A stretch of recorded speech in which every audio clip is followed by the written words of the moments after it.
Ready to take things to a new level? This is Level On Up with Sardia. Welcome, Katelyn from Homegrown Trio. How are you going? I'm really good. How are you? All the better for speaking to you. Thank you so much for taking time out of your busy schedule to have a bit of a chat with me. Of course. First up, let's talk about the new single, Call It Magic.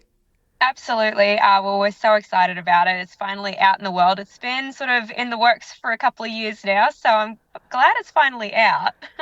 I mean, it wouldn't be fair to ask, do you know any magic tricks yourself? Look, I'm not into, I can't do the magic tricks, but my brother Liam, he's kind of trying to figure that stuff out.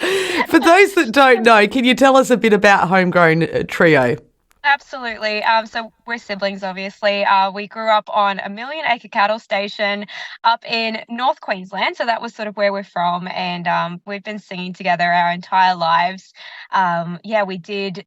Gosh, we were traveling around every weekend almost doing different competitions and festivals around Australia. And back in 2018, we went on The Voice Australia, which is where we met Joe Jonas, who was incredible and has been a huge supporter of us. And that was sort of the reason why we made the move over to Nashville, Tennessee. And it's sort of, we haven't looked back from there.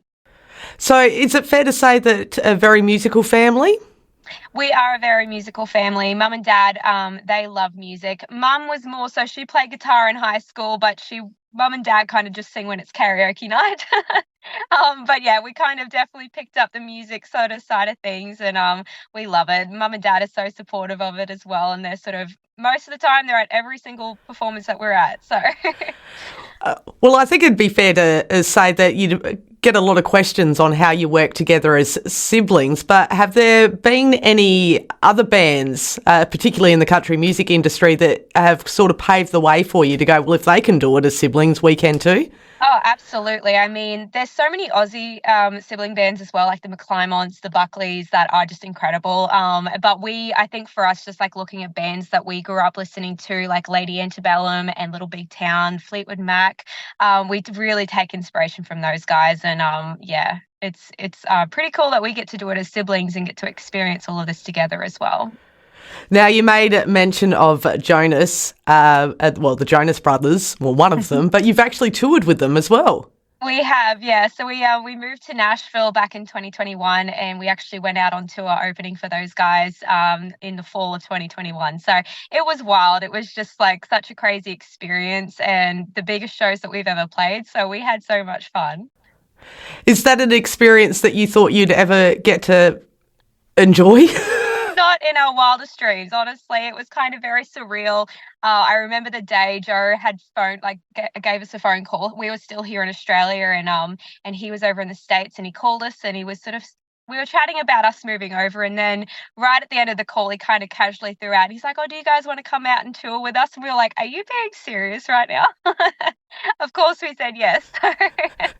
It wouldn't have been an easy decision to make, though, either, because you've got your own partners and obviously friends and family. What's it like, mixing the two up, Nashville and Australia? It's definitely juggling everything. When we left, we were all single, so that was pretty easy. I think the hardest part was obviously leaving our family and friends. So it definitely took us a couple of months to adjust to, not being so close to them. Our first trip back to Australia, Liam actually met his now girlfriend, and they've been doing long distance since then. So it is hard to juggle it, but you got to make some sacrifices as well for the music as well. So look, they're doing really well. They're loving it, and she comes over to Nashville all the time, so it's a lot of fun. And what are some of the advantages you have over in Nashville versus here in Australia? Because a lot of artists do it, not just country, other genres as well. 100%. Yeah, I think there's just so many opportunities over there as well. Just in Nashville especially, like Nashville's a town that is just, there's so many talented people over there, producers, songwriters, other artists as well. And everyone is just willing to sort of get you in and you pave the way. It's kind of like they're teaching you and you're learning as much as you can. So I think it is pretty incredible over there. There's just a lot lot of opportunities, and yeah, it's a lot of fun. We are very grateful for all the doors that have opened for us over there, and yeah, we just have a lot of fun doing it.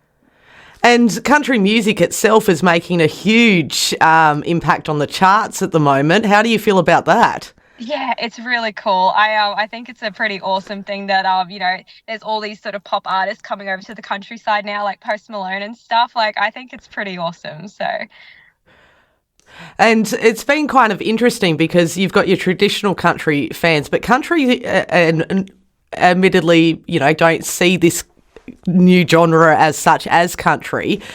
Do you think it's one of those genres that you're constantly fighting the grain because it is always reinventing itself? yeah, I think so, and it's definitely like you've got your more traditional side of country, but I think that's the thing with country. It's like it's such a broad genre. And then you've got your sort of pop country as well, which I think that's where we sort of lean more towards is the pop country. But I see myself, I love the traditional country. I love like the 90s sort of 90s country. So I love listening to that. So I think that's what makes country so special is because it is so broad and you can bring in all these listeners and, everyone's got different tastes and styles. So yeah. But I guess even in the 90s and early 2000s, the likes of Shania Twain and Faith Hill were pushing the boundaries. Exactly. Everyone's just out there pushing boundaries, which I think is really awesome. So the new single, is that off an upcoming EP, album?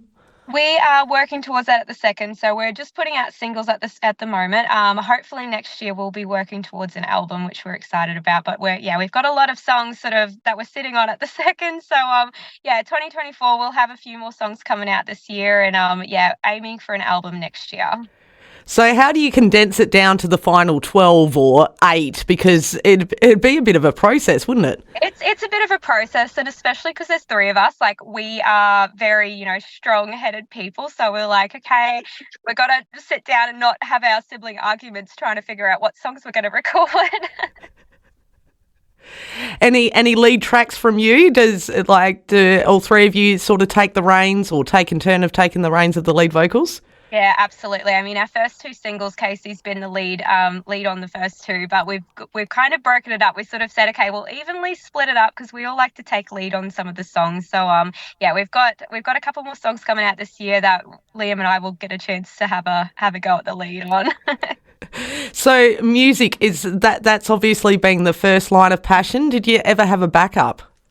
Yes, we did. Our parents, they've been so supportive of the music, but they were always like, okay, you guys need to have a fallback plan. And so when I was at school, I'm a florist, qualified florist. So I used to own my own flower shop before I moved to the States. So so that was my job. Casey is also a florist as well. So her and I both do that. And then Liam, he was always sort of more of like the muso. He would travel around playing bass guitar for other artists. And he now he's sort of doing like a few different things. So he still plays in bands and stuff, which is really cool. And that was sort of always the thing with mum and dad. They were just like, you guys need to have a fallback plan in case this doesn't work out. My big question out of that, which is obviously not music related, but what was your best-selling flowers? Oh my gosh, I don't know if we had like a particular flower, but there was a lot of very busy days, like Valentine's Day, Mother's Day were always crazy. But yeah, look, we loved the shop. I think I owned that business for like 8 years. So it was a very big chunk of my life, but I absolutely loved it. And Casey and I were always in there making flowers and singing along as well. So it was a lot of fun. I wonder if any arrangements will come up in future music videos. Maybe. Never know. That might just make a little appearance, maybe. That'd be cool. So are you more of a fan of creating verticals or the actual music video? Because it's a bit of it's split in half at the moment in the industry. Yeah, absolutely. I feel like just with sort of TikTok and all the social media sort of platforms coming, and they're sort of very important over the last few years, I think I don't know.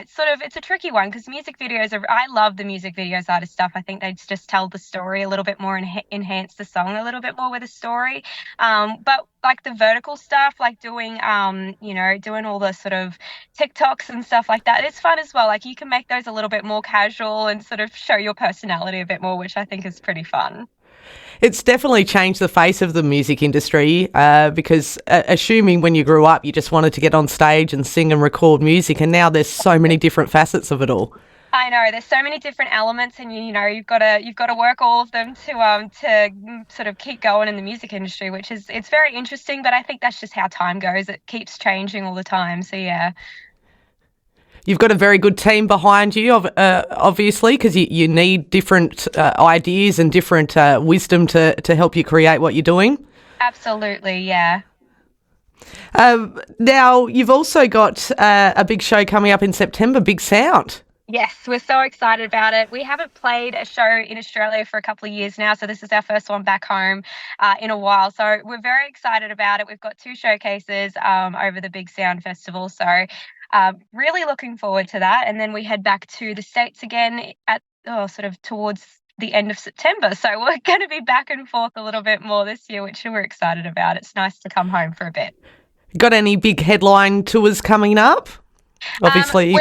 Yeah, not in the works at the moment, but hopefully next year. That's sort of, our goal for next year is to be out playing some more shows and stuff like that. So, yeah, we're looking forward to it. I think our goal for this year was just to get the music out and sort of doing all of that. And then, yeah, next year, let's get into doing some live shows. We're really pumped about it. You're working with any particular producers on the album?